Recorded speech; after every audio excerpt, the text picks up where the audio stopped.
জলপাইগুড়ির গড়ালবাড়িতে যদি আমরা নজর রাখি তাহলে সেখানে ভাঙনের ছবি একেবারে স্পষ্ট। যমুনা পাড়ের বাসিন্দারা তারা রীতিমতো আতঙ্কের প্রহর গুনছেন, আতঙ্কে দিন কাটাচ্ছেন। তার কারণ এই ভাঙন রোধ কিভাবে সম্ভব। আগের সরকারের আমলে বারবার অভিযোগ জানিয়েছে, কিন্তু তারপরেও কোনো রকম কোনো সুরাহা হয়নি। তারা আশা করছে এবার বদলের বাংলা, নতুন সরকার এসেছে, হয়তো ভাঙন রোধ এবার সম্ভব হবে। নদী গর্ভে তলিয়ে যাচ্ছে বিঘার পর বিঘা চাষের জমি, চা বাগান। আগে বারবার জানিয়েছেন তারা, কিন্তু তারপরেও কোনো রকম লাভ হয়নি বলে অভিযোগ তাদের। জলপাইগুড়ির গড়ালবাড়ির ছবি আপনাদের দেখাচ্ছি। ভাঙন আতঙ্ক যেন কোথাও গিয়ে যমুনা পাড়ের ভাঙনে আতঙ্কে বাসিন্দাদের নিত্যদিনের সঙ্গী হয়ে দাঁড়িয়েছে। নদী গর্ভে বিঘার পর বিঘা জমি, বৃষ্টি হলে বর্ষাকালে এই আতঙ্ক গ্রাস করে তাদের। বিঘার পর বিঘা চাষের জমি তলিয়ে যাচ্ছে। বিঘার পর বিঘা চাষের জমি যেরকম তলিয়ে যাচ্ছে, সেরকম একের পর এক চা বাগান, সেই চা বাগানও নদী গর্ভে চলে যাচ্ছে। আগে বারবার জানিয়েও কোনো রকম লাভ হয়নি বলে অভিযোগ। বদলের বাংলায় ভাঙন রোধের আশায় বাসিন্দারা।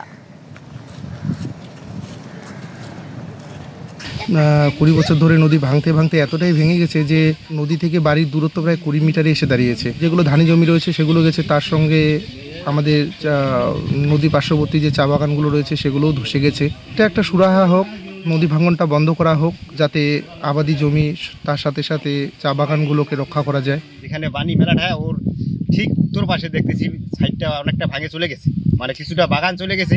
এরকম ভাবে ভাঙতে গেলে তো আমাদের যে মন্দির আছে সামনে বাণী মন্দির, আস্তে আস্তে 2-4 বছরে মন্দিরে চলে যাবে।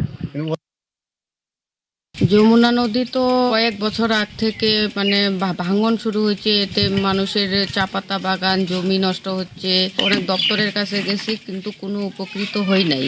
বা বাঁধ তৈরি করার জন্য একটু যদি মানে সে নেয়, ব্যবস্থা নেয়, তাহলে এলাকাবাসী একটু উপকৃত হবে। মন্দিরের ধারের কাছেও আসে, মন্দিরও মনে করো সামনের এই বছর না হলেও সামনের বছর হয়তো মন্দিরও মানে যেতে পারে ভেঙে। দুপুর 12টার খবর দিনভর যখন শুরু করেছিলাম তখন চড়া রোদ ছিল। এখন আকাশ কালো করে মেঘ, কখনো কখনো বৃষ্টি হচ্ছে, আবার থেমে যাচ্ছে, কিন্তু দুর্যোগের একটা আশঙ্কা নাকি থাকছেই। হ্যাঁ, ওয়েদার রিপোর্ট সে কথাই বলছে। কি বলছে ওয়েদার রিপোর্ট? বলছে নাকি ঘূর্ণাবর্ত আর নিম্নচাপের জোড়া ফলা দক্ষিণবঙ্গে।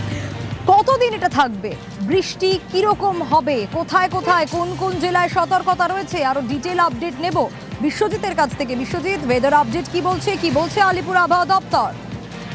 আজ এবং আগামীকাল উপকূল এবং পশ্চিমের জেলাগুলিতে মূলত ভারী বৃষ্টির হলুদ সতর্কতা রয়েছে। আজ দক্ষিণ 24 পরগনা, পূর্ব মেদিনীপুর, পশ্চিম মেদিনীপুর, ঝাড়গ্রামে ভারী বৃষ্টির হলুদ সতর্কতা যেমন রয়েছে, আগামীকাল ঝাড়গ্রাম, বাঁকুড়া এবং পুরুলিয়াতে ভারী বৃষ্টির হলুদ সতর্কতা থাকবে। এই দুদিন কলকাতা সহ দক্ষিণবঙ্গের মূলত উপকূল সংলগ্ন জেলা এবং পশ্চিমের জেলা, এই জেলাগুলিতেই বজ্রবিদ্যুৎ সহ ঝড় বৃষ্টির সম্ভাবনা থাকবে। দক্ষিণবঙ্গের প্রায় সব জেলাতেই হালকা মাঝারি বৃষ্টি 2-1 পশলা হতে পারে, তবে মূলত উপকূল ও সংলগ্ন জেলাগুলিতে মূলত আজ এবং আগামীকাল মেঘলা আকাশ থাকবে।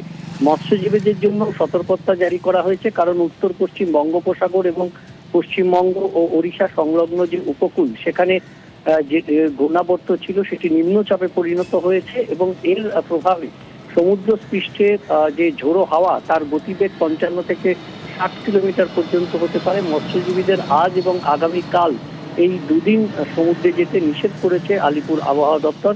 তবে বৃষ্টি যে খুব বেশি অতি ভারী বৃষ্টি হবে এমনটা নয়, তবে ভারী বৃষ্টির সতর্কতা রয়েছে এবং ছিটেফোঁটা বৃষ্টি